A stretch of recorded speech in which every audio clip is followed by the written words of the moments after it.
خواب میں ٹرک دیکھنے کی تعبیر۔ بسم اللہ الرحمن الرحیم، السلام علیکم ورحمۃ اللہ وبرکاتہ۔ خواب میں ٹرک دیکھنا عام طور پر محنت، سفر، مال و دولت یا زندگی کے بوجھ سے متعلق ہوتا ہے۔ ٹرک کی تعبیر اس کی حالت، رنگ اور خواب میں اس کے استعمال پر منحصر ہے۔ مثلا عام طور پر ٹرک دیکھنا، ٹرک مال برداری یا تجارت کی علامت ہے، اس لیے یہ خواب آپ کی کامیابی، روزی میں اضافہ یا کوئی بڑا منصوبہ ظاہر کر سکتا ہے۔ اگر ٹرک بھرا ہوا ہے تو یہ ترقی اور خوشحالی کی نشانی ہے، اور اگر ٹرک خالی ہے تو محنت کے بعد بھی کم نتیجہ ملنے کی طرف اشارہ کر سکتا ہے۔ ٹرک چلانا یا اس پر سوار ہونا، اگر آپ خود ٹرک چلا رہے ہیں تو آپ کی محنت، قیادت اور ذمہ داری کو ظاہر کرتا ہے، اور اگر آپ ٹرک پر سوار ہیں تو یہ آپ کی زندگی میں کسی کی مدد یا کسی کے سہارے پر چلنے کی علامت ہو سکتی ہے۔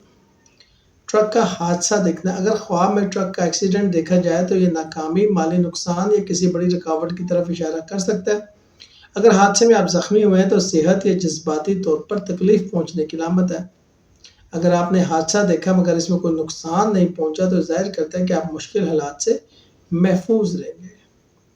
ٹرک خریدنا یا بیچنا، ٹرک خریدنا نئے موقع، کاروبار میں وسعت یا مالی فائدے کی طرف اشارہ کرتا ہے، اور ٹرک بیچنا کسی چیز سے دستبردار ہونا یا مالی پریشانی کی طرف اشارہ کرتا ہے۔ سرخ ٹرک جوش، خطرہ یا کسی اہم خبر کی طرف اشارہ، کالا ٹرک پوشیدہ خطرات یا منفی توانائیاں، نیلا یا سبز ٹرک امن، ترقی اور مثبت تبدیلی، اور ٹوٹا اور خراب ٹرک مالی مشکلات یا ناکامی کی نشاندہی کرتا ہے۔